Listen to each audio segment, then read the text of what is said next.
Hello, bonjour. Je vais parler du prince Harry. On va parler de sa plainte contre les magazines de Rupert Murdoch.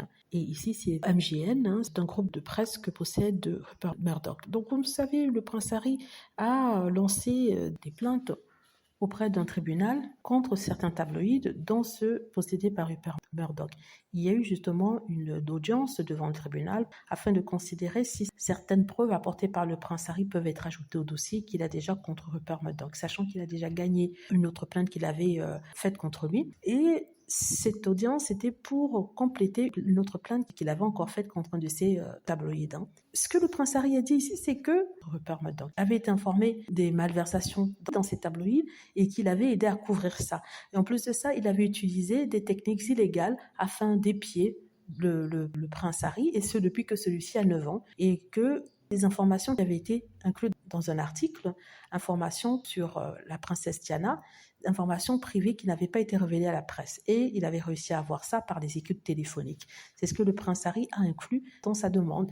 Et une autre chose, c'est le fait que quand il a commencé à sortir avec Meghan Markle, il aurait employé un détective privé qui avait obtenu dans ce cas-là des informations sur Meghan Markle de façon illégale, c'est-à-dire son numéro de sécurité sociale.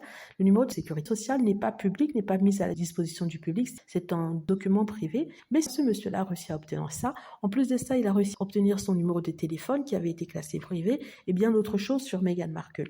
Et ça avait servi à avoir des informations, par exemple les informations financières sur Meghan Markle, sur son état de santé, bien d'autres choses. Et justement, le prince Harry veut introduire ces preuves-là dans sa requête contre Rupert Murdoch. Donc, le juge devrait statuer aux alentours de janvier 2025, c'est ce qu'on nous dit.